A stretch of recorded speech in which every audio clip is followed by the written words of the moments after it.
और उसने ये पता लगाना चाहा कि आया इनमें से कौन सी किताब वाकई महफूज है।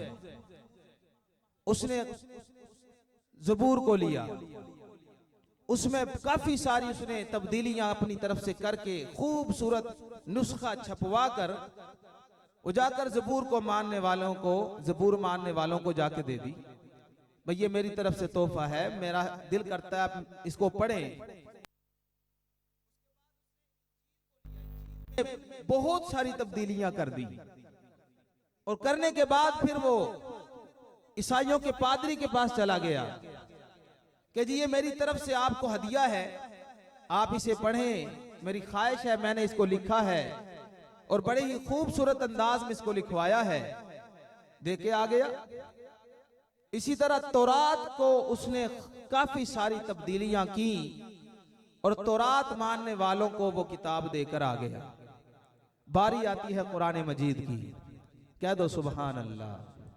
जब कुरान पाक की बारी आई उसने उसमें भी ऐसे ही किया, कहीं आगे पीछे आयतें कर दी, कहीं नाम से तब्दील कर दिए, कहीं जानबूझकर खुद उसमें चेंजिंग कर दी और जाके एक हाफिज कुरान के पास जाकर कहता है, हाफिज जी ये किताब कुरान मजीद मैंने बड़े ही खूबसूरत अंदाज में इसको छपवाया है, बड़ी दिल लगी के साथ इसको मैंने छपवाया है, अच्छे कागज पर छपवाया है, लिहाजा आप इसको पढ़ेंगे तो मुझे सवाब मिलेगा, मेरी ख्वाहिश है कि मेरे दिए हुए इस नुस्खे को आप पढ़ें।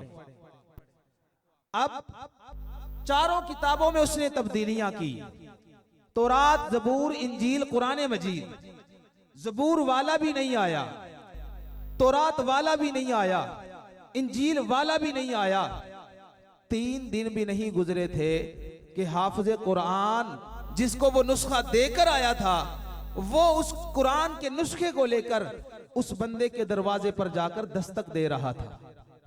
वो बाहर निकला, उसने कहा फजी क्या बात है, आपको क्या मेरा दिया हुआ नुस्खा पसंद नहीं आया? उसने कहा नुस्खा तो बड़ा अच्छा है, कागज भी दीदा है और बहुत उम्दा तरीके से इसको छापा है, लेकिन जनाब मेरी जरा बात सुनिए, ये मैंने निशान लगाए हैं, जहां जहां यहां इसके अंदर गलतियां थी, जहां जहां अल्फाज जेर जबर पेश की गलती थी, वो सारे मैंने निशान लगा दिए हैं, इनको पहले सही करो उसके बाद मेरे हवाले करना।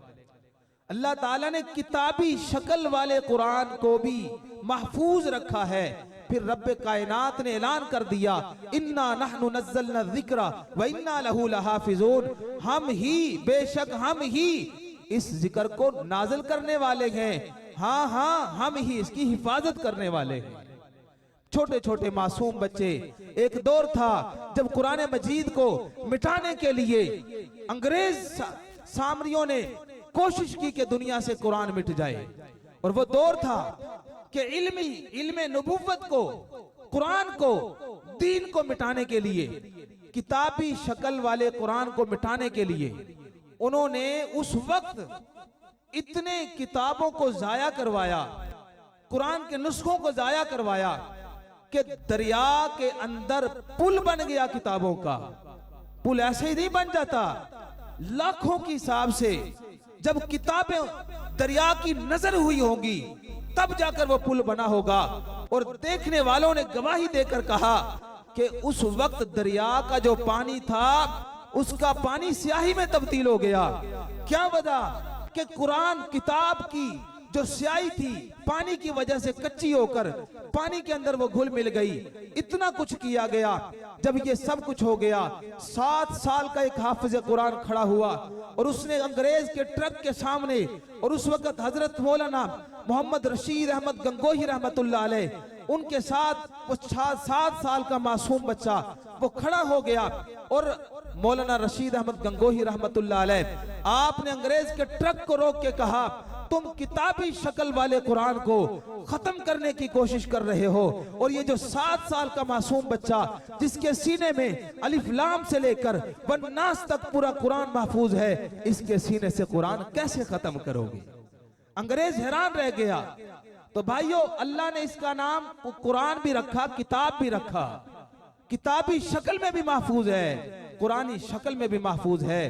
किताबी शक्ल में कागजों के अंदर महफूज है और कुरानी शक्ल में ये सीनों के खजीनों में महफूज है।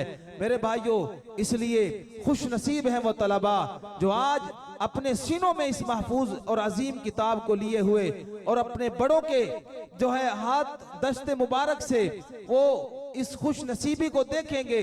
और कल क़यामत का दिन होगा जब रब्बे कायनात ऐलान करेंगे, कहाँ है हाफिज़ कुरान, कहाँ है वो लोग जिन्होंने अपने बच्चों को हालात मुश्किल से मुश्किल आ गए, अपने बच्चों को कुरान मजीद से हटाया नहीं, हौसला देकर पढ़ाते रहे। आज उनको इनाम मिलने वाला है, अल्लाह ताला इनाम देंगे। बहरहाल जब क़यामत के दिन हाफिज़ कुरान के वालिदैन को ताज पहनाया जाएगा, तब कदर होगी कि ये वो बच्चे जो कभी फजर की नमाज से पहले सर्दियां हो अपनी नींद कुर्बान करते हैं,